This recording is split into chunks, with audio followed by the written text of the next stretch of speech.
let's go over this. Let's go over this. I find this interesting. So you don't know, Cat Black is a pretty well-known video essayist. She's been doing this since YouTube actually first started, talking about trans and racial issues that she has faced and she has seen online.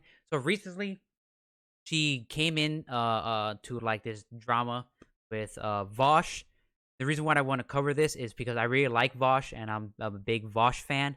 So I want to see what she has to say about that. But if you don't know, I didn't really follow this that much because at first I didn't care about it, but then the more I looked into it, the more it went on. I mean, the more I cared about this.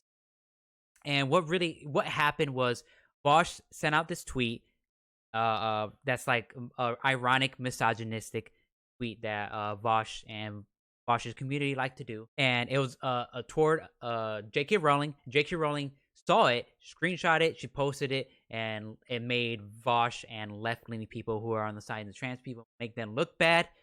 Vaush said he got regrets. Well, he says that his tweet was done with the ironic misogyny. However, he disliked that the left at that time started going against Vaush instead of us being together and just trying to go against J.K. Rowling and letting J.K. Rowling get away with that.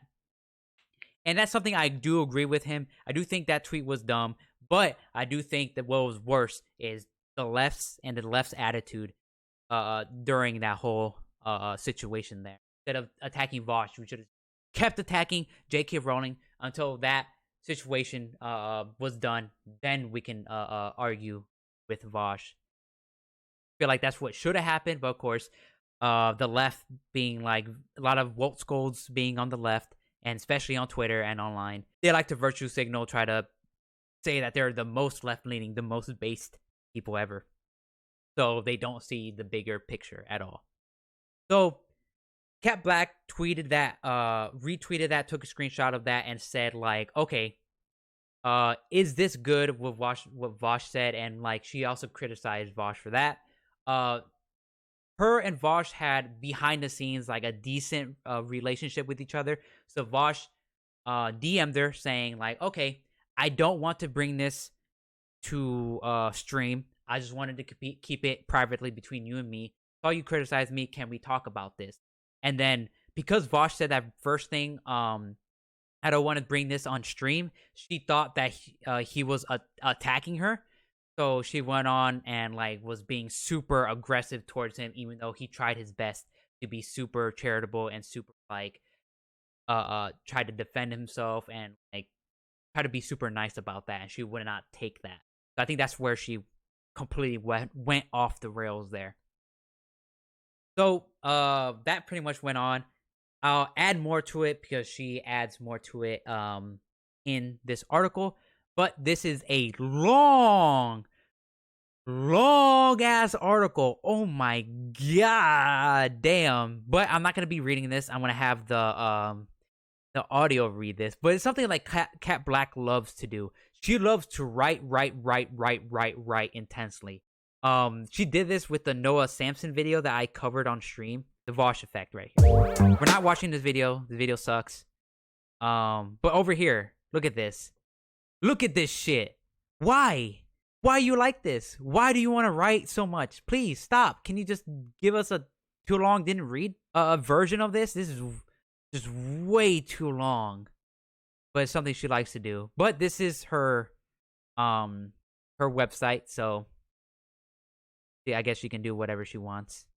Playback speed. We're doing this 1.5 speed. Let's fuck every other lower ass speed than that. So let's listen and let's give our thoughts on this. I started a YouTube channel in 2005, which means I've been a YouTuber for most of my life. Growing up, I felt very isolated in my community. I was one of the only black kids and one of the only openly queer ones. This made me feel very alone, so I turned to YouTube to vent about my frustrations at school. My classmates often considered me to be one of the good ones because I didn't act how they assumed all black people did. I remember going out of my way to distance myself from all of the negative images they associated with blackness because it felt good to be accepted in a situation where I was one of the few. They'd say stuff to me like "you're so well spoken" with a subtext that made it clear they weren't expecting me to be. It would take me years to unpack that specific type of anti-blackness, but long story short, it encouraged a certain degree of respectability that to this day is still a central part of how I move through the world. No matter how much unpacking you do, sometimes old habits die hard. Now, this so far,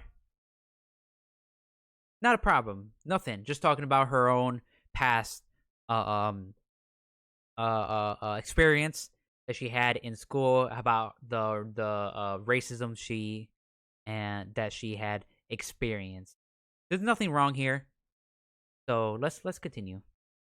10 years later, in 2015, my YouTube channel went from being an emotional outlet to a very unexpected career. After graduating from animation college, I realized animation wasn't what I wanted to do, so I turned back to blogging and started using what I learned in school to make more elevated YouTube videos. When I graduated college, my goal in life was to be stealth. I wanted my transness not to be at the forefront of my life and simply be known as I am now. I was an I didn't know what stealth meant because I live in Indiana. Not many trans people from where I'm from. I don't think there even is even one. Barely any gay people.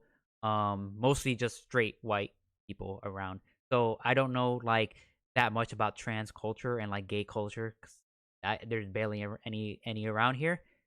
I didn't know what stealth was, but apparently stealth it just means that you being trans or you being gay, but you don't want people to see you. From why people, and what I mean by people to see you, people from noticing you and fronting you on that. You just want to be left alone. a relationship with a man with a very conservative family and living deep in a very conservative part of Orange County. Stealth was, in many ways, safety for me at the time, but as I pursued YouTube as a career, I had to accept that stealth probably wasn't going to be a possibility for me anymore. My channel was small, but I had a dedicated following. One day a YouTuber I admired whispered to me that I could be a mainstream transgender YouTuber if that's what I really wanted. I wasn't sure if it was, since being mainstream has never exactly been a focus of mine. However, when I sat with it for a while, I realized how desperately I needed representation when I felt isolated in my small town. Representation can be so powerful, and there weren't, and still aren't, many well-known black transgender YouTubers. I realized that I had not just the foundation, but also the privilege to be able to put myself out there to help others, and so I started making more elevated content about transgender issues. However, being stealth meant that transphobia was something I often spoke about in past tense. Those conversations were important to me, but especially living in a predominantly white area during the beginning of Black Lives Matter protests across the country. Race quickly became a more important topic for me, so I started creating more content about racism. Pop feminism was at an all-time high in the mid-2010 seconds, and I had a job at Everyday Feminism creating YouTube content that educated folks about the various things I embodied. This would get the attention of the anti-SJW crowd, who would make a career out of responding to my content. Oh yeah, anti SJW, insane. Sadly, I kind of was one of them. I never ever commented on like somebody's video like, "Oh, this is garbage. Oh, why you like this?" and stuff. But I did watch a lot of anti SJW videos, and sadly, it does look like they're coming back from that. However, they'll uh make my job easier because anti SJW are fucking brain dead, and it's easy to debunk what they say. So it'll make my job a lot easier, and I can find so many videos and debunk them, and even even debate some. Harassment has always been a complicated topic for me, as a person who started a YouTube channel as a suicidal teen. I've never known a time on the internet where I wasn't mercilessly attacked for who I was, and when you have been dealing with that for most of your life, it becomes easy for you to build thick skin around even some of the shittiest behavior. I don't conflate criticism with harassment because it's part of posting things online. However, what I started to recognize was that these anti-SJWs were almost never criticizing arguments I actually made as much as they were criticizing the angry Black woman avatar they made me out to be. Quite frequently, they would argue I was advocating for the opposite of the kind of society I was advocating for. Being So far, just talking about her experiences. Nothing wrong here. Um, just so let's continue. Black and transgender has meant that my life has not been an easy one. I have spent most of it fighting to simply function and provide for myself, and that's hard in a society that not only doesn't understand you but seems averse to you. I'd like to think that the content I create is about encouraging a more understanding and empathetic society where the experiences I've had because of who I am are less common. Because of what I've experienced, I don't believe in supremacy of any kind, and I certainly don't believe that justice would be the marginalized wielding the same power as the privilege to oppress them in an equivalent way. I'd like to exist in a society where our differences are celebrated instead of being used to justify oppression and mistreatment. People who were actively listening to how I voiced my worldview understood this to be my position, but anti-SJWs would quite frequently twist my advocacy against white supremacy into an anti-white sentiment. The most frustrating thing that would happen back then was that these anti-SJW creators would take something I said, edit around it, and make it sound like I was saying something terrible and indefensible. That is true. They do. They did do that, and they still do that. For example, I once made a Like the Zoe Kravitz shit that I covered. How they're saying how she called all of California racist when she said only a specific bar that she went to when she was filming in California and where she was shooting had like racist tendencies, and that's it. search-based video about how the Irish were treated in America. The gist of what I said was that while the Irish were treated poorly, they were not under chattel slavery the way black slaves in America were. I was incredibly careful in my wording because regardless of context, I see the act of owning and exploiting a human being as incredibly immoral. And I've always made that clear. One blogger took that video and twisted it into the message that I thought slavery was peaky keen as long as the slaves were white. To this day, this video is one of their top videos. It didn't matter that I never said that and would never say that. There was an audience thirsty for content attacking feminists and women of color. Then other bloggers would repeat the same exact misrepresentations of my ideas and the lie would get bigger and bigger and bigger. My channel was small back then, so these creators, who were almost always white cis men, were able to establish and define my arguments to their much larger audiences, which of course meant that my channel would be overrun with comments demanding that I answer for my supposed anti-white racism. Most annoying of all, some of these creators wanted me to go onto their channels to have a live debate with them to defend the arguments I never made. Debate is an When they say like debate, since she is like the only black transgender person that's like kind of big at that time, even now she's pretty much is, the debates will probably have been like her versus like 5 other like anti-SJW reactionaries. So it would have been very difficult to argue with that. Yeah, I'll be down with that because they're all fucking stupid. It'll make me look good. But yeah. interesting subject for me. I've always valued conversation over it, at least how I've seen it online. I'm an atheist, and I was very much part of the online atheist community in the 2010 seconds during a time where debate dominated atheist conversation online. No one is more of an obnoxious debate bro than a self-proclaimed militant atheist in the 2010 seconds. I promise you. I listen to the Atheist Experience every week. I tune in to hear Matt Dillahunty and his co-host debate with theists about religion, and I got a lot from those conversations. Okay, I don't have a problem with her saying that she prefers conversations over debates, which is fine. But a lot of these video essayists say like debate is just morally bad. There's nothing good that comes from debates, and if you do debates, you're kind of a bad person. Those people are fucking stupid. Don't listen to them. Garbage people. They only say that because they're not good at debates and they don't think their thoughts through, and they don't like being pushed on their thoughts. Because they were so focused on the ideas being shared. Less so who was sharing them. I could be misremembering, so correct me if I'm wrong, but I don't remember there being much of a cult of personality around Matt, Tracy, Russell, or Jeff. They were normal people who dedicated. Okay, so there's something a lot of video essays do. They always say that debate bros always have a cult. They always have a cult. That could be true, and that probably is true to some people. It is easy to have a what's that word? This relationship with the streamer where it's the word where you have a relationship with them, but they don't really have a relationship with you because you're just one of the fans. I forget what specifically that word is, but that can happen, and that is more frequently happening in streamer culture instead of debate bro culture. The streamer culture, that happens because people are streaming, the people you're watching.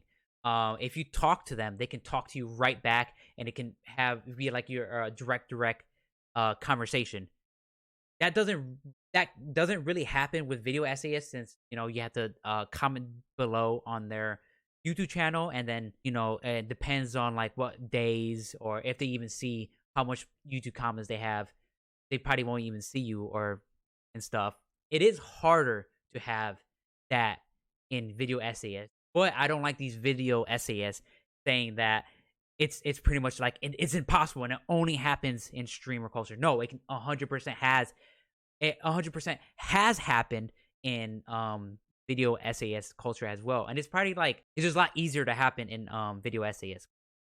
I mean, debate bro culture. Dedicated their weekends to a public access show where they discuss and debate ideas. I didn't know very much about their lives or really who they were beyond the show, and while I appreciated their argumentation, I did not adore them as these godlike figures. I was a fan of the show, not necessarily them. These conversations being had over the phone meant that aside from a few repeat callers, I didn't really care about whoever was on the other side of the line. The format meant that the ideas were central to the conversation, and no one was really trying to enrich themselves financially from them. They had these conversations because they cared about advocating for atheism, and most of all advocating for a separation of church and state. Then something changed. I'm not exactly sure when, but these conversations slowly became about winning, or PWing as we called it back then. Other figures emerged and capitalized on shifting social media trends, and suddenly we had these online creators with fan bases and curated images. Most of these creators were white men who would have conversations with random Christians on live streams, similarly to the atheist experience, but with entertainment being the focus. What this meant was, at a certain point, people were tuning in less so to hear arguments against theism, and more so to listen to these atheists absolutely obliterate their opponents with facts and logic. There was a certain degree of bravado in all these conversations, and they would often become repetitive and masturbatory. These figures would sit on a stream with a self-satisfied smirk on their faces, and they'd argue against what was frequently low-hanging fruit. The conversations became repetitive, and so many of these channels would branch out, and quite a few of them became prominent anti-SJW channels. Some of the very ones that made misrepresenting me their job. For years, it seemed like I was their favorite person to pick on.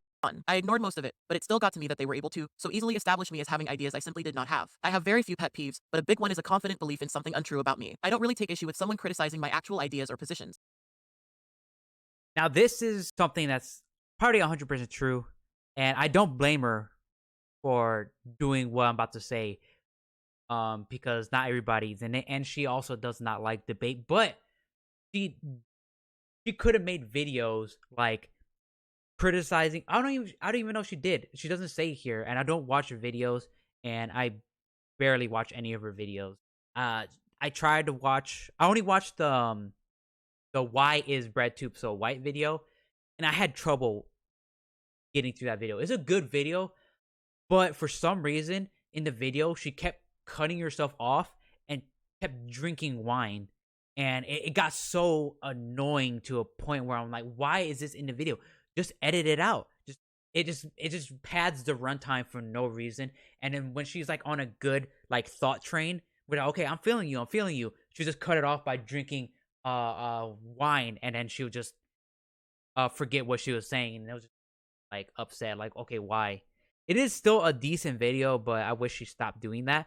But like I was saying, I don't know if she does do this, but she could have made videos like debunking them. She didn't have to go on to debate them, but she could have just made videos like debunking them. Like, she could have done this. So I could be wrong on this. I don't really watch her, and yeah. But so often, I felt like I was forced to address and clarify arguments I never made. For years, people called me a black supremacist because I once made a joke on Twitter to a white Oh, I guess she did kind of do that here. nationalist about his fear of mixed-race children. People like Phil DeFranco would cover the story and spread this misrepresentation to, quite literally, millions of people who confidently believe Not Philip DeFranco. I still watch Philip DeFranco today. But this probably past Philip DeFranco when he was like an idiot centrist. He's not anymore, and he is definitely very I don't say very left leaning, but he's decently left leaning now, and he doesn't take like the centrist side because so I don't think he would do that now, but I'm not too sure. But it is an L for Philip, and if he hasn't apologized for that, it's even more of an L.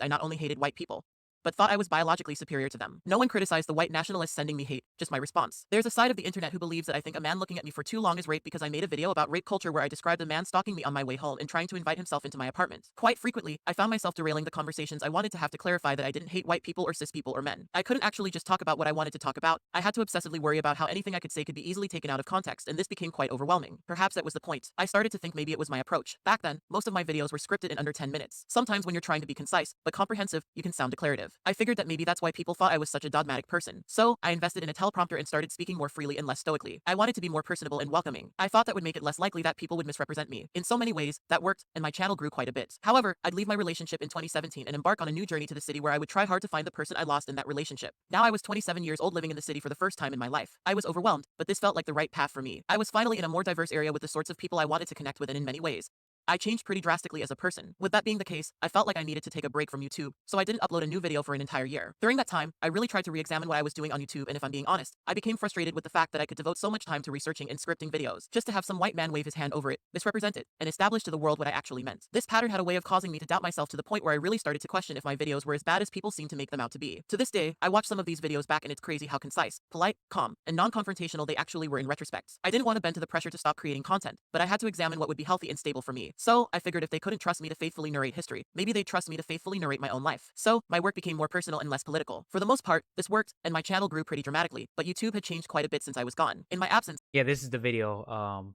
I watched, and where she even in thumbnail she's drinking wine. Alcoholic, goddamn. several left-leaning creators had risen to prominence, and as I was figuring out what I wanted to do when I returned to YouTube, their content was certainly inspiring to me. It seemed like being an anti-SJW slowly went out of vogue, and left-leaning content became more polished and entertaining. While I admired this content, it also stood out to me that many of these creators were essentially saying the same things I had said but being received in a vastly different way. Okay, now this sucks. I feel her on this. As a brown man, I 100% feel her on this.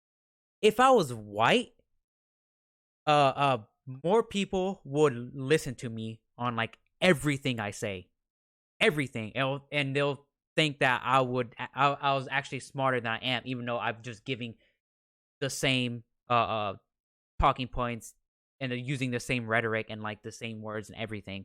But a lot of people will probably think I'm smarter just because I would be white. and a lot more people would just listen to me just because I'm white. In this white man world, uh, uh, white people would love to listen to another white person about like racism and about like abortion and like other stuff like that. I don't blame content creators for that. I don't, and I like that they even know that that's what's happening. I don't blame the content creators. I more blame the consumers and like the people who watch shit, and most importantly, the white supremacy society that we live in. All of these creators were white and had, at least on paper, more radical politics than I. They certainly received criticism, but I noticed how frequently that criticism was actually engaged in their ideas, not usually misrepresentations of them. There were certainly grifters who did that, but even when being criticized, they were often complimented. While I love these creators, I felt compelled to make a video called Why is Left Tube So White? And in that video I expressed my frustration for how differently our content was received. To be fair, my content was certainly different than theirs. What was technologically advanced in 20 It could also be the thing that just because she is a black woman, her being like more authoritative, um, or just not even more, just as authoritative, commanding authority as like the other content creators. A lot of people will just see her as like the angry black woman. So that is again goes to like the white supremacy society that we live in, and maybe she was being like very preachy and very condescending to her viewers, while the other people were being like more funny and way less condescending. It could be that. So yeah, who knows? Probably be a bit of both, honestly. in 2018. I have always been more experimental and lo-fi than these creators, and I was still figuring out what I wanted to do. So, this wasn't a conversation about how I wanted more subscribers or how I was personally disappointed in my own success. It was about how differently our content was received, even by the same exact people who used to misrepresent my work. It was bizarre seeing people who used to send their audiences to dogpile me applaud a white person saying the same things I said, but with bisexual lighting. In my video, I actually broke Damn. I don't understand. She can make bisexual lighting what you call it, criticize them for using bisexual lighting, but when Xander Hall does it, he gets in trouble. Actually, racism there. No, I'm playing. broke into tears because I was processing the very real impact this had on my mental health. I had just spent months researching for a video essay I was creating about the rebranding of white nationalism, and those caustic ideas were still in my head. It made me upset that I couldn't simply state that fascism was dangerous to me as a black person and have people believe that to be true. I'm sorry, but as a person of color, you should know that white people, even if they know it or not, they would they don't see you like as good as them, or I should say that they see you differently as them. So, um, so you have to have like really good arguments against it, and just using the argument that fascism is bad because my feelings get hurt by it is not a good argument to them. It's not. And I'm sad that it's not, but it's just not. Seemed like the only way I'd be heard is if I once again changed my content and theatrically spoke about how fascism scared me. I resented the idea that I'd have to do that to be heard, and in the back of my mind, I knew that still wouldn't work. Yeah, because instead you just be like, oh, fascism is a cult of death. Everybody who joins it ends up dying. Fascism never works. And if they do succeed, they will just start infighting each other and eventually get super, super small, super tiny. That's what you should bring. Ironically, the fans of these creators would come to the comment section of that video and say that I was simply jealous of the success of these white creators. They overlooked what was said and assumed that my video was an attack against them. Many of them didn't even actually listen to the video in full until the creators I spoke about asked their audiences to hear what I was saying. I resented the idea that I could, once again, devote all this time to clearly communicating my thoughts, but the only way they'd listen is if my work was first presented to them by a white person. It felt like whether it was misrepresenting me or hearing me out, viewers couldn't process my work unless a white person framed it for them, and that was extremely hard for me to handle. That's tough. That is tough. But sadly, it's just the way the world works right now. Hopefully we can make a difference, but even in like lefty spaces, that shit still happens, and I think it's gonna be a while to when for that to actually stop happening. Could not believe that despite very clearly naming and stating my issue. But I wouldn't blame the content creator for reframing it and more people actually liking it. Again, I'll mostly blame the people who are consuming that. news that people still believed what I was complaining about was clout. What confused me about the accusation was I very much struggle with the idea that clout should be the goal of political conversations online. This feeling has made the phenomenon of the leftist streamer quite confusing to me. At 31, I'm embarrassed to acknowledge that I finally identify with my parents who used to struggle with how rapidly technology changes. Streaming is Boomer alert. Oh no, she's a boomer. Oh no. something that feels so above my head, and while I've tried to understand it for my own work, I still struggle with understanding the culture around it. Maybe it's my Cambral past, but staring at a person for hours on end or having them drone on in the background doesn't really appeal to me. I enjoy streams. How long are her videos online? How long are her videos?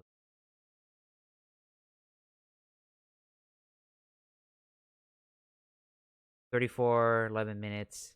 Okay. Not that bad.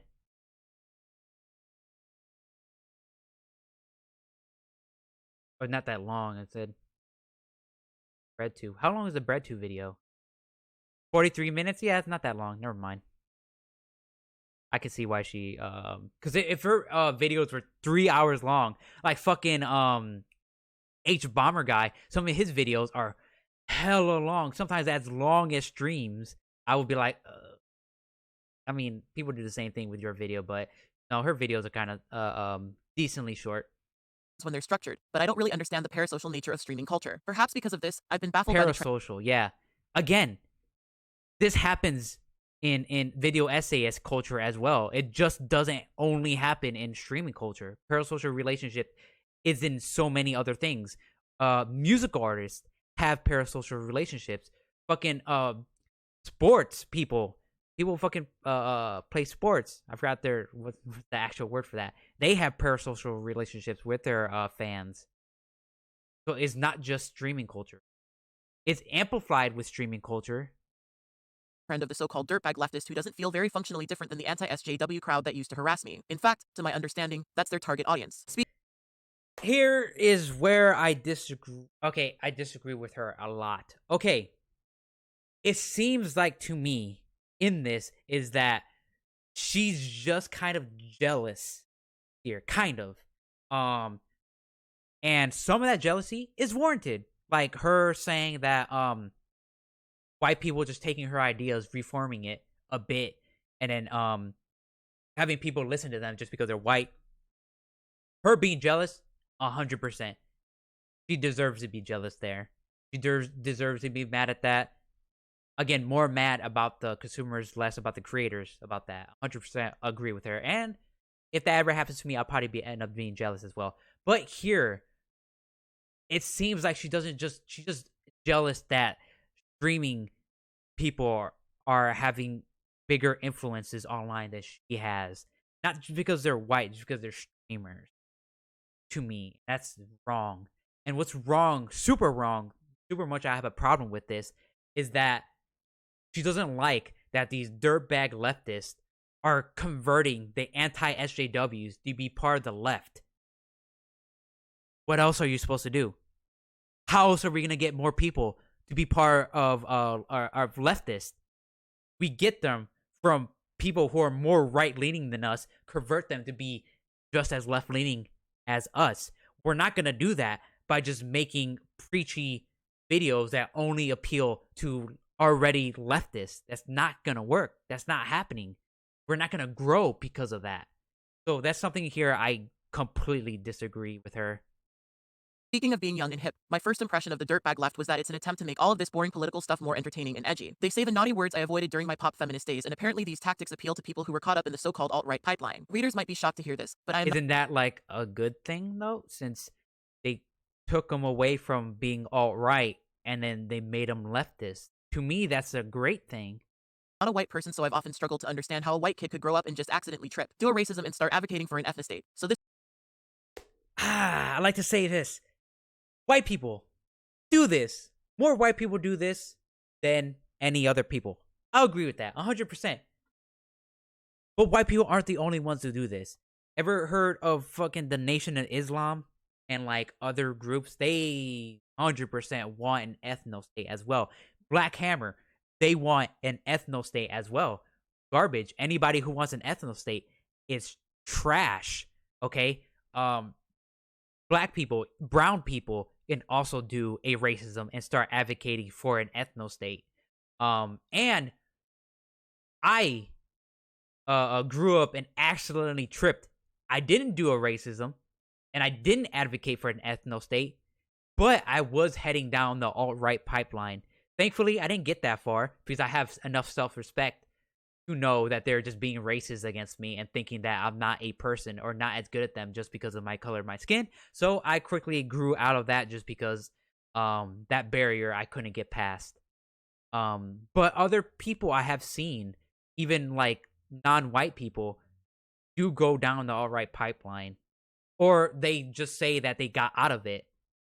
So it's not just white people that do that. So it's I struggle to understand why she doesn't understand that a white kid could do this if even black and brown people kids do this as well.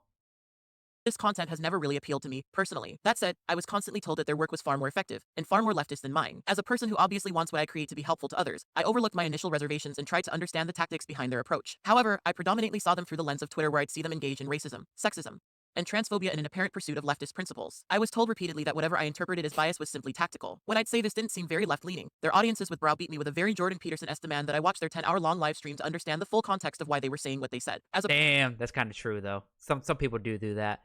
I'll just say watch the 5-minute clip, like watch a minute before, a minute after, then you probably should get the entire context.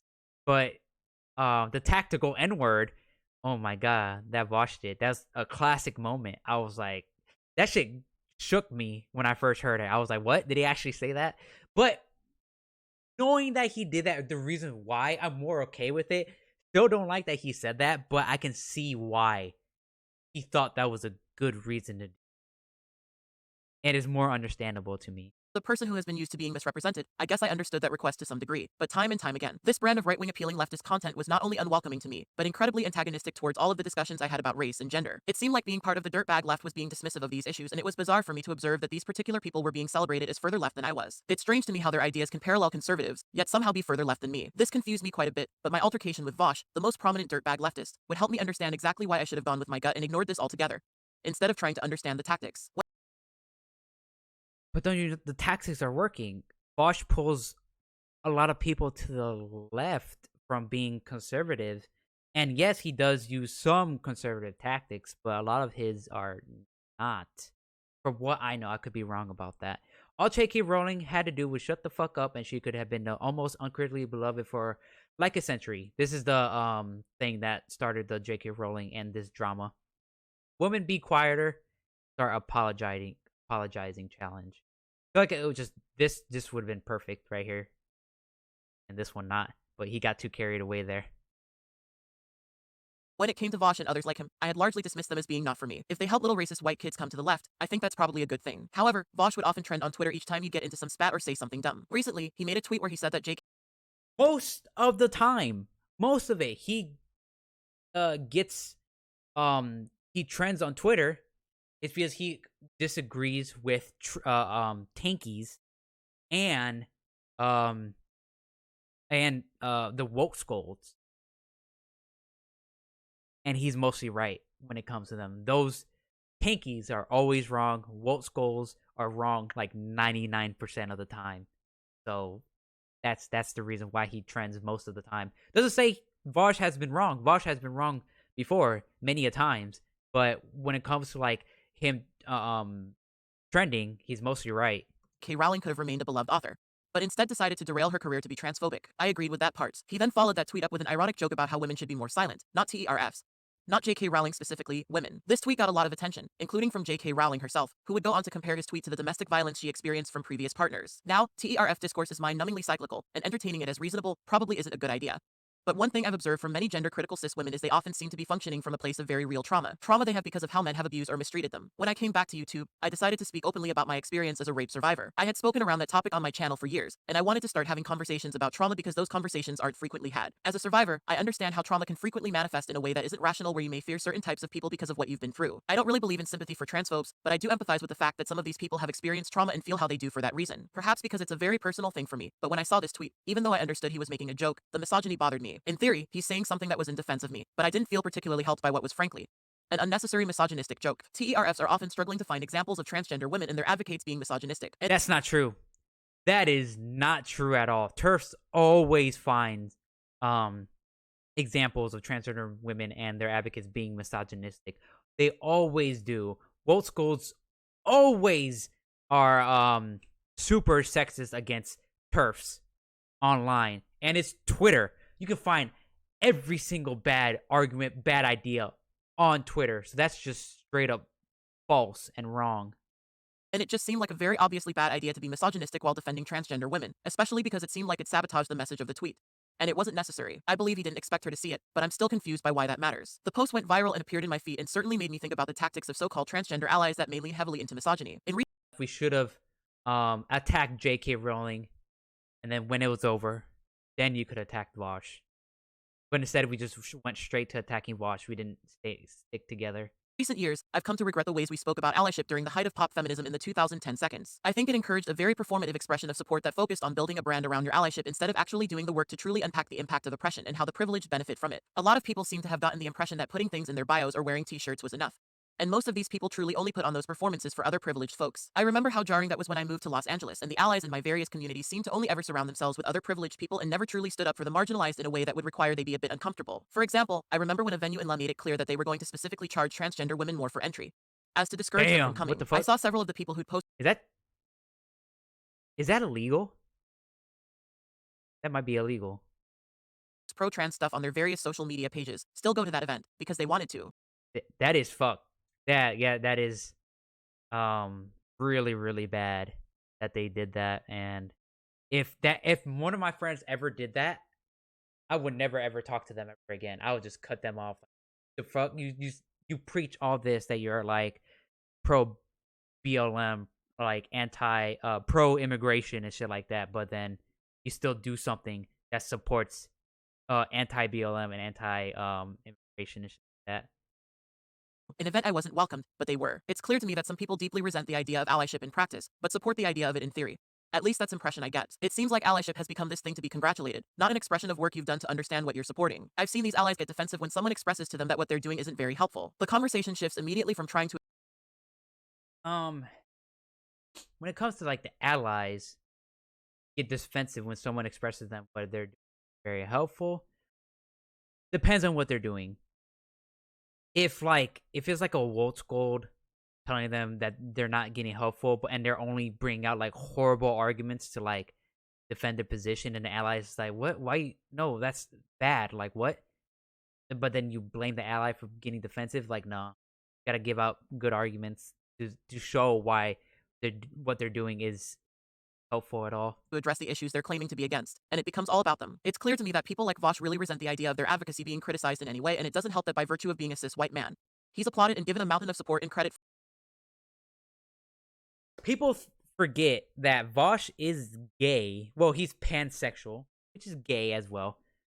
It always seemed like every time they want to criticize him, they always forget that he's pan. Because if they criticize him for being pan, they'll for them it'll be like, oh, it's you're not giving out the most virtues they ever.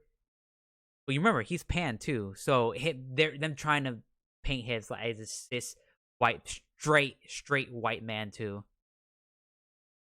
For just saying literally anything. I'm supposed to be thankful that someone more privileged than I said something supportive of transgender people, and if I criticize it, I'm a woke scold. Oh, and You didn't give any good arguments, and in the DMs that you released, you looked really bad there, and he was coming in there trying to understand, and you wouldn't have it at all.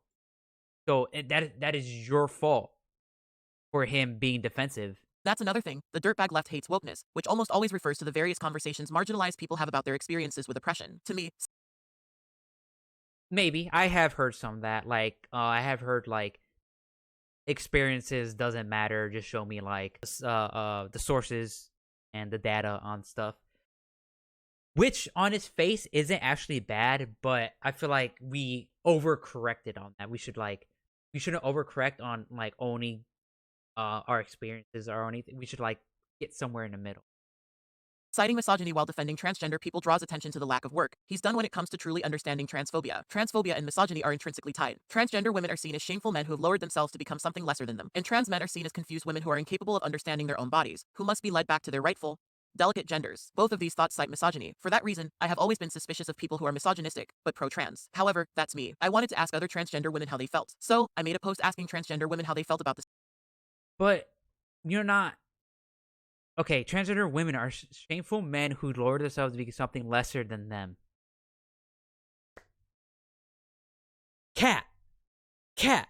Why don't you just put up turfs? How turfs see transgender women as well. This is the issue I'm talking about. You can attack Vaush on this 100%, but by attacking Vaush, you seem to just forget all the horrible shit that turfs do.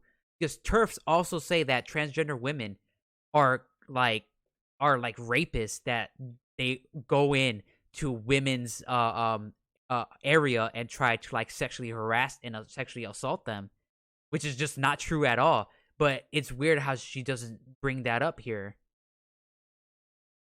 And this is the post. Okay, let's just ignore who posted this and said she didn't handle this right. No one, people on Twitter fucking hate Vaush. They're just not gonna ignore that Vaush said this. You could have blurted out, or something even better would just be putting something similar to what he said, but making like a new account or putting something similar to what they said and then posting that. Like, oh, what do you think about this? But not have Vaush in it at all. So bad what she did. I'm kind of curious to hear transgender women if you like this helpful defense for you, completely overlooking whether you like this person or not. Objectively think you are helped by this. Of course, people who hate Vaush cannot separate this and Vaush. They just couldn't do what she was demanding of them or asking them to do. The situation. The post was prefaced with a request to ignore who posted it, and reservations they may have about Vaush, and focus on the tactic of using misogyny to defend transgender women. I presented the topic this way because, frankly, it didn't matter to me that he was the one who made the post. I was focused on the tactics because I didn't understand how someone could advocate against Then why have him in there? Why not make a like an analogy to that tactic? Instead, make it like a completely new post. Phobia. Yet be misogynistic, even in a joking context. Going against my gut, I wondered if I was simply out of touch, so I wanted to understand if other transgender women saw the post and appreciated it. The answers I got were interesting. Most transgender women said they didn't appreciate it, but some said they didn't mind it because J.K. Rowling was a terrible person. I understood that position, but it surprised me how many transgender women weren't fazed by misogyny. Very briefly, I thought to myself that maybe these TERFs are getting the impression that transgender women on Twitter engage in misogyny from nowhere. But that was a narrow way of viewing it. I think because misogyny has impacted my life very drastically, I have a very different response to stuff like this. To me, the idea that we can weaponize isms against people we dislike really doesn't seem productive. It seems like fighting against one problem while creating another. I understand it being said in a cathartic context, but I didn't understand it in the context of advocacy for transgender women. I had a well-rounded conversation about his ideas, and it reached its natural conclusion. I mostly ignored Twitter for the rest of the evening. Then late at night, while I was waiting for my boyfriend to get off work, I got a direct message from Vaush. He was upset about my tweets. He believed that I had some sort of hate boner for him and really didn't appreciate my public criticism of his tweets. He didn't do that. He never said that you had a hate boner. He just said, okay, we're friends. I respect you. I know that you don't like what I said. Let's talk about it. Of course, she is misrepresenting and what's it called when you rearrange history to fit what you think and not being true. But she's also doing that as well. He did not do that at all. She's just lying here. Frankly, I was baffled because I didn't understand why he cared that— You only said you had a hate boner for him after you're being like super uncharitable and super like antagonistic towards him when he tried to be super like friendly towards you, and when you leaked their DMs and just kept, and also said the weird sexual thing about him, and that's when he said you had a hate boner for him.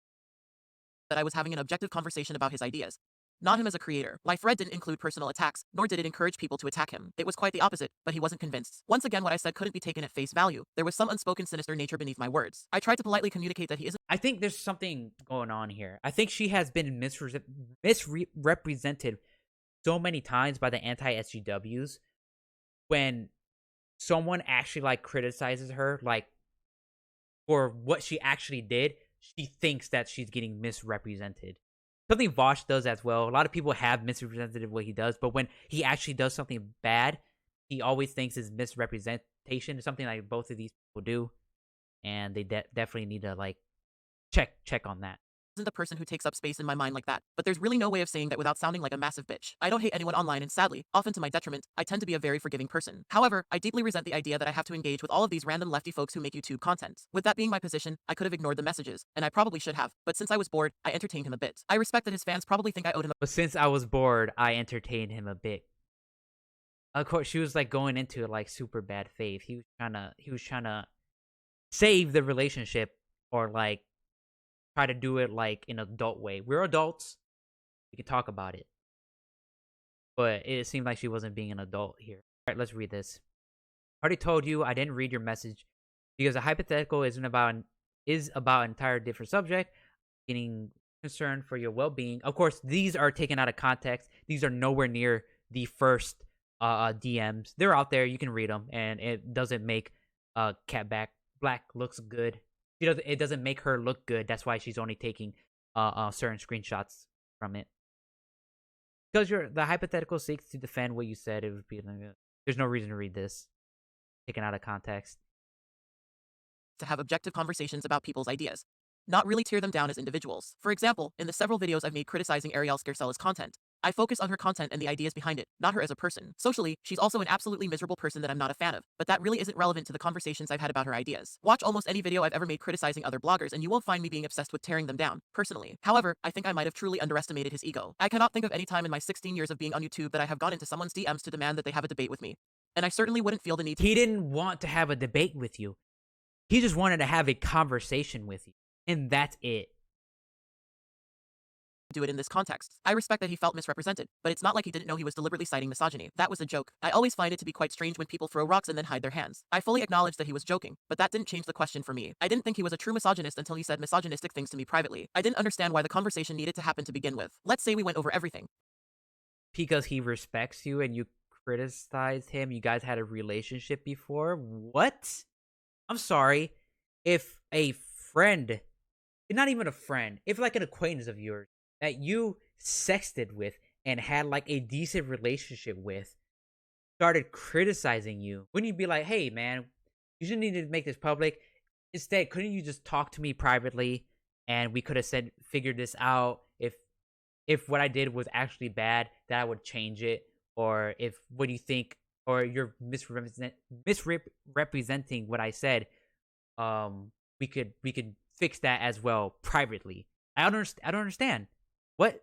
And he convinced me that his tweet wasn't that bad. My question wasn't how he felt about it. It was about how transgender women felt about people who use misogyny to advocate for transgender women. He was not the target audience of my post. Trans women are J.K. Rowling's main— But what? He wasn't the target audience of your post, but you made him your post. What? target, but I got the impression from this conversation that he resented the very idea of transgender women sharing their input about the efficacy of his advocacy. Once again, the fact that he was saying anything was apparently enough, and I should just appreciate it and stop complaining. At a certain point, he told me that he was a better advocate for the transgender community than I've ever been, which seemed like a needlessly Which is not good. Not good. I do agree with her with that. That was not good. thing for a cis man to say to a transgender woman who quite literally sacrificed stealth and subsequent safety to advocate for transgender people. He contacted me with the purpose of winning an argument, nothing more and nothing less. I know that cis white men hate hearing things like this, but the rhetoric J.K. Rowling espouses does not directly impact them but very much does impact me. That's why I had the conversation I did. Whether shit gets worse for transgender women or not, he will remain unaffected, and I cannot personally say the same. His degree of confidence and arrogance was unfathomably to me. He had a lot of audacity to say some of the things he said to me. It seemed like at every turn, he resented the idea of not being at the center of the conversation. At some point— No, he tried to be again. She's okay. All of this right here, this paragraph. She's lying so far. She's just lying right now. He even tried to make the argument that invalidating his input as a cis man was like invalidating a transgender person who hadn't physically transitioned. It was a mess. I could write a lot of posts dissecting the strange aspects of that conversation, but ultimately, I left it feeling really silly for actually believing that this was a person whose tactics I should consider. His arguments were weak, but I could see how a young white kid with little exposure to the outside world or access to intra-community conversations could be convinced by them. However, in all reality, they did not actually measure up. As I disagreed, he'd say things to me like "I'm really concerned for you," which of course sounded incredibly condescending and quite misogynistic. I'm not insane or unstable because I don't agree with his ideas, but it seems like he's convinced himself that only insane people could disagree with his logic. All this space taken up by someone who will never experience transphobia and misogyny the way I have throughout my life, and I'm supposed to be thankful to him. The exchange left a poor taste in my mouth. I haven't really been able to define— Again, no context here. No context.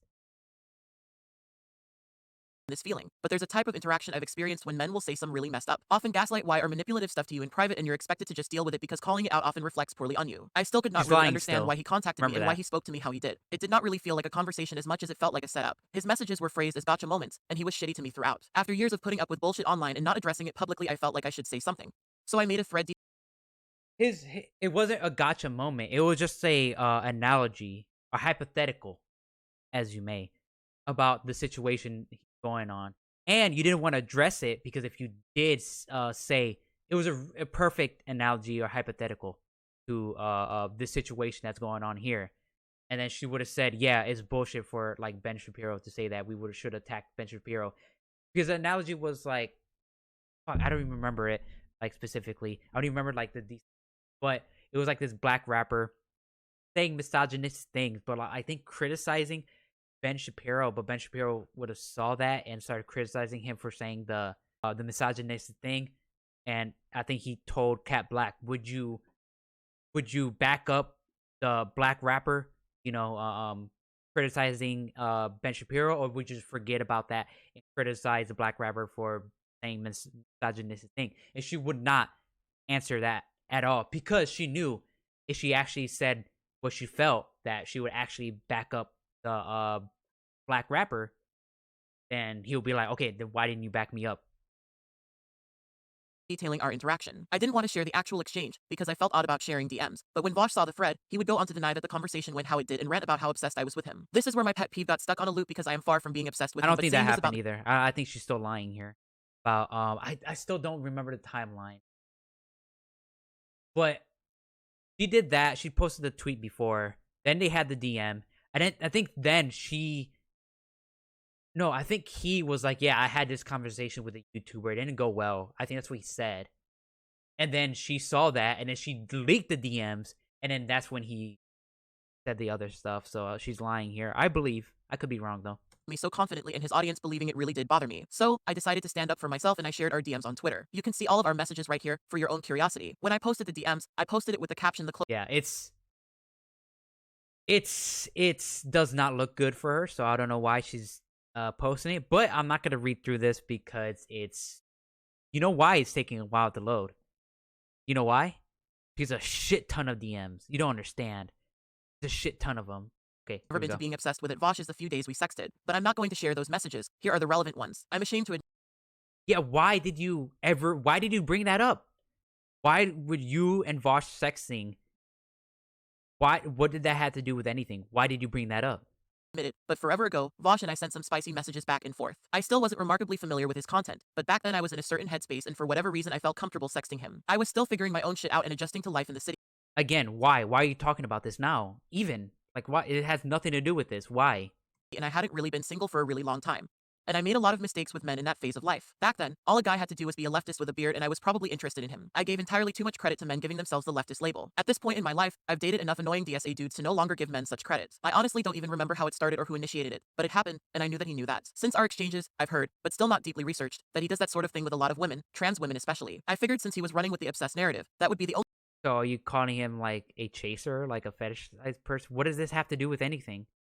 only piece of information he could point to that would back up his claim. I didn't post about him constantly. I hadn't seen many of his streams, and when I looked at my view history, only 5 Vaush videos came up and each of them were about some drama he got into with another creator. I wasn't obsessed with him, but again, my pet peeve got the best of me and here we are. Despite what some bloggers would have you believe, I did not share and would never share our sexts. If they leak, it'll be because of him. I take revenge porn seriously as a person who's experienced it several times through my very brief career as a sex worker. It's not relevant to any of the conversations we had. In retrospect, I probably didn't need to post that him and I had sexted, but it felt preemptive. While I can acknowledge it as unnecessary, I still have an awfully hard time feeling bad about it, especially because of where things went after this. It was incredibly frustrating to me that Vaush, like every other white cis man before him, got to lead the conversation. What's this right here? 50 seconds. Can it load? Who knows? Will it load? Who knows? Hello? Can you load? Okay, it's not loading. We're almost done. People, we're almost done. I know it's been like 20 minutes, but we're almost done here. I was, what I believed and how I felt in his much larger audience, like many other audiences before, just uncritically ate it up. Being in that position really sucks, especially when you're someone like me, who devotes so much time to very carefully detailing every way in which they feel about something. I hated the fact that I could write about the exchange, and he could just deny it, so I posted proof. In the same thread, I explained how I fell into sexting with him all of those years back. He took my comments about bearded leftist men and somehow concluded that I was specifically speaking about white men and would argue on his stream that I just really wanted his dick. He would speak about how black women like he didn't say that. He just said, no, she's lying here. Again, lying. What a Weasley little liar. He did kind of say that, not really. But the reason he said that was because her, Cat Blaque, and Professor Flowers, a known racist. She is a racist, Professor Flowers. I don't like her. She is genocidal tendencies. I don't like her. Watch her and Vaush's debate to understand. Even her own videos, she does not look good in her own videos. But yeah, she is racist against like white people and stuff. And her and Cat Blaque were talking about how they had this thing, not this phase. That's what I was talking about. Phase that they liked white guys with beards, and they were being like super weird about it too.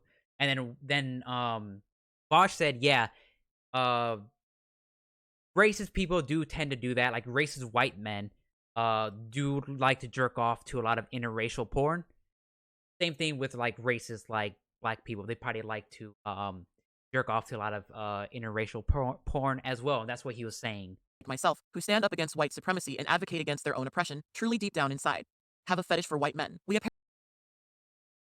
No, it's because you're being really weird about that and talking to and pretty weirdly racist about that too. And then to conclude that argument, you sent out a tweet, a pretty racist tweet against, and really weird sexual racist tweet against Vaush.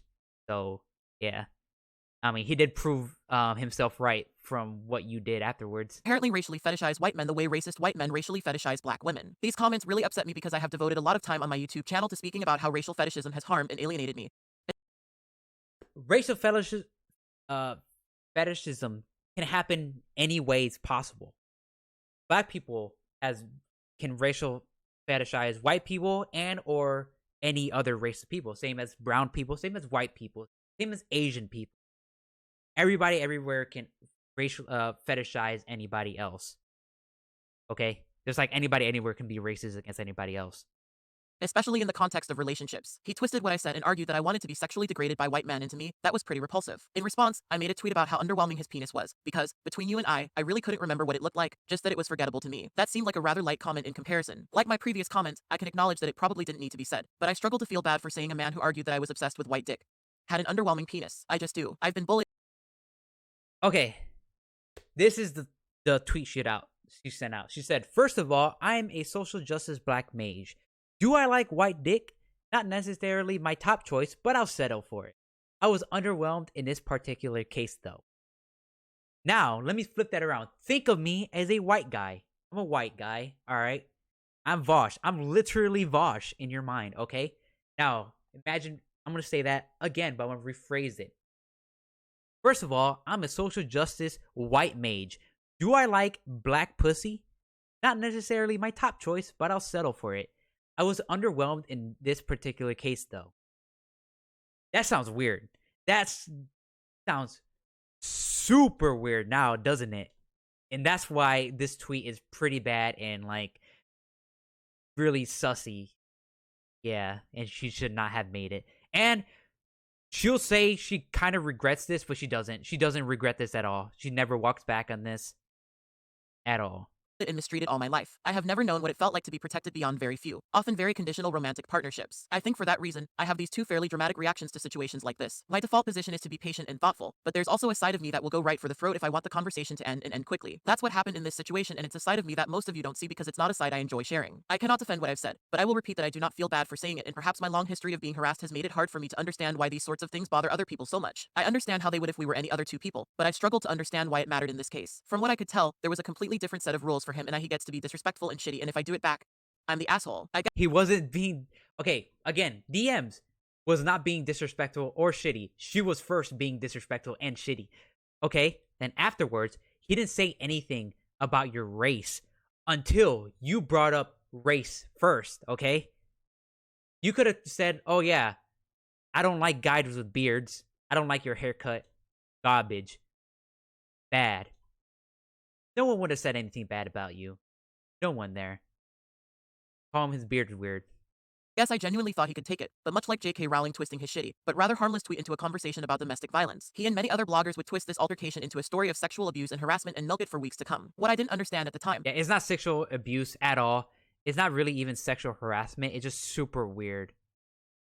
that I now very much do is this really seems to be what this kind of streaming culture is about. Correct me if I'm wrong, but from what I've gathered, this type of streaming culture is all about sitting on Twitch long enough before some sort of drama happens between a streamer, another streamer, or their chat. Like the anti-SJWs of yesteryear, whenever some sort of drama pops off, those bloggers will talk about it, and then other bloggers will talk about it, and then other bloggers will talk about those bloggers talking about it on their blog where they make blogs about other people blogging about blogs. It's a sort of parasitic relationship where the telephone game-esque nature of it all often leads to the story getting bigger and bigger, and the degree of harm gets overstated and overdramatized until there is one very solid villain and another very solid hero. Just like I saw in the online atheist community, the actual politics behind the conversation do not matter as much as the cult of personality these bloggers create around these incidents. This shouldn't have exactly surprised me, since most of the times I saw Vaush trending on Twitter, he was getting into some argument with another creator. He apparently hates leftists and fighting, but from what I gather, he seems to rely on it for content. Damn, kind of. It's half right. It's half right. I will agree that he does do a lot of it, and he does benefit off of the what you call it, these dramas. What I know, of course, I'm not Vaush, so I don't know what's going on in his mind. But what I think is that he puts out a take of his, knowing that it's hot or not. I don't even think that he knows if it's hot or not. But then it ends up becoming this big drama thing.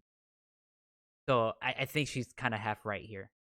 Half, though. Makes you wonder how much content he'd have if he solely focused on addressing, pressing leftist issues and not his confrontations or even interactions with other creators. The last conversation I had with Vaush before he recently reached out to me was when he was gearing up for a debate with someone who'd sent harassment my way back in the good old anti-SJW days. This person is, objectively, a grifter, and I didn't understand why he wanted to have a conversation with someone that was so unproductive and deliberately cruel. His YouTube channel was still relatively new, and I had given him a lot of validity in my mind because he labeled himself as a leftist and some of his audience was part of this. To me shows how like super bad faith and like she is right now, and super, yeah, she was not prepared to handle it at all.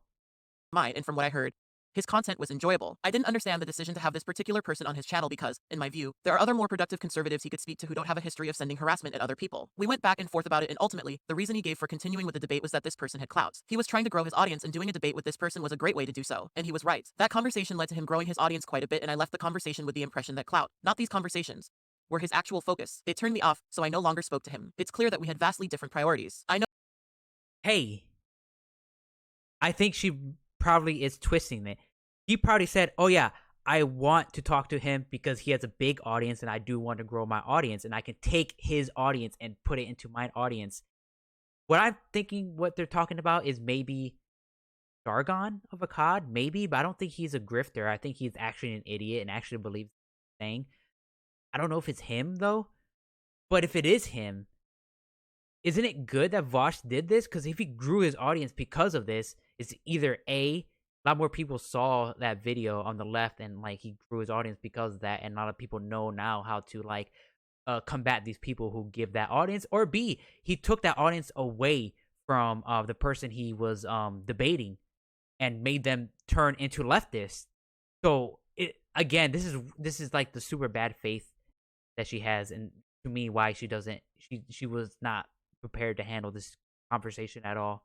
Know that there are people reading this post who are going to walk away with the conclusion that this post is yet again more evidence of my obsession with him. However, I'm not writing this because I'm obsessed. I'm not even particularly writing this to call him out. For me, there was a bigger lesson here and an aha moment I think I've needed to have for a while. This incident woke me up in a very profound way. Often, when you're the only minority in a space, it becomes hard for you to advocate for yourself without doing it in a way that doesn't isolate you from those around you. You internalize the obvious discomfort people have with you and what you know their assumptions of you are, and you want to try very hard to be, as I said, one of the good ones. If you care to be accepted in that space, you start making a habit of doubting yourself and you don't want to immediately rush to judgment. This means when you hear or see bigoted stuff, you have a way of downplaying it or not immediately reacting to it. You're aware that these people are terrified of being called a bigot and you don't want to be one of those black people that judges them and dismisses them. You intrinsically feel this emotion and you struggle to make boundaries for yourself because you want to be accepted. What this frequently means is tolerating what you absolutely shouldn't for the exchange of belonging to a group of people who you know already look down on you because they put you under this pressure. As a black person who spent most of their life in non-black spaces, I've constantly tried to avoid being seen as a thug or an easily angered mammy. That very intense pressure not to step out of line to defend yourself, even when justified, has a way of pacifying you in situations where you should be able to draw boundaries for yourself. It's like when I was living in a white suburb in Orange County and white women would walk up to me in the supermarket and put their dirty fingers in my hair without asking. In those situations, I must decide if I want to smile while they violate my personal space or have the natural reaction where I flinch and say,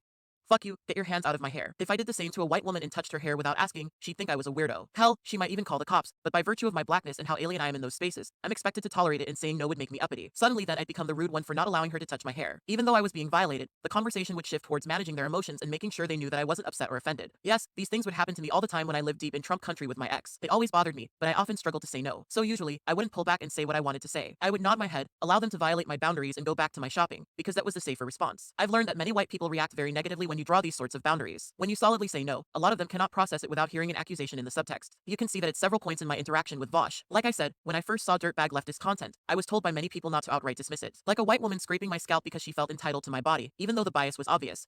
I was What? encouraged not to react naturally to it. If I'm being honest, I guess I became far too invested in proving to my What? Not to outright dismiss it is to not react naturally to it? What? No. When people say don't outright dismiss it, is like maybe you can't see it, but this has brought a lot of people to the right, to the left. The reason why I am super heavily defending dirtbag leftists is because they are the one that pulled me from the right to become the left. So this is just a horrible analogy.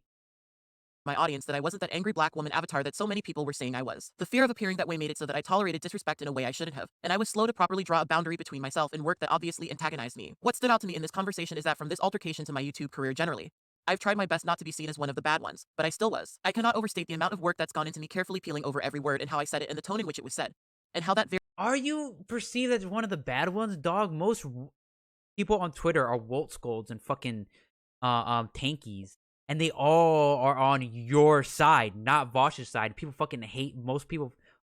Fucking hate Vaush. So you're not one of the. You'll be one of the bad ones if you side with Vaush. very process derailed a lot of my progress as a creator. I've wasted years of my life constructing my work around potential misunderstandings. I watered down my messages to placate to the egos of people who were barely listening to me to begin with. Perhaps it flattered them, but it left me feeling depleted. I guess I really didn't want to accept that certain people were always going to see me a certain way because of who I am. This may sound ironic because of the work I do, but I have, to some degree, always struggled with the idea that someone Oh would my simply god, dismiss me because of my race how or much gender. more? Maybe it's all of those years I've spent being accepted conditionally because of how much I played into respectability politics.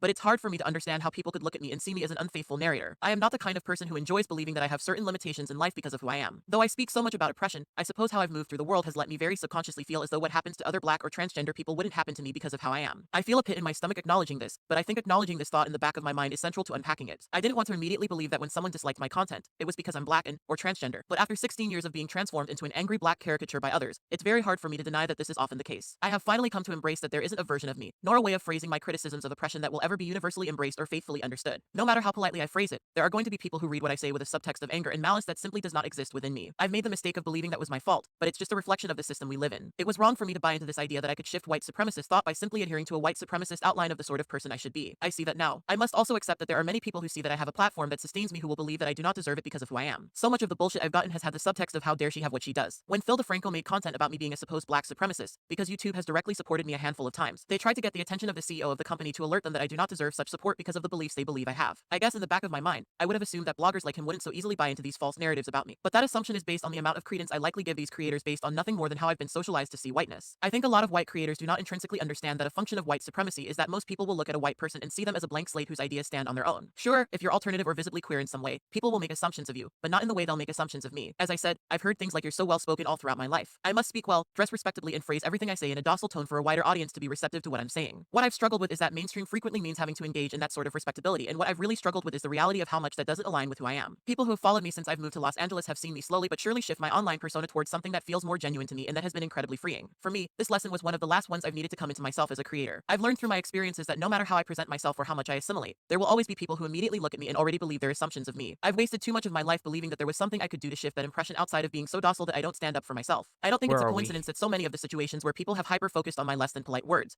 have been Oh, there we instances where are. I've been standing up for myself. As a self-critical person, I can acknowledge my own isms in some of the things I've said and done and see them as negative and unhelpful. At the same time, I recognize how much more freedom white creators get.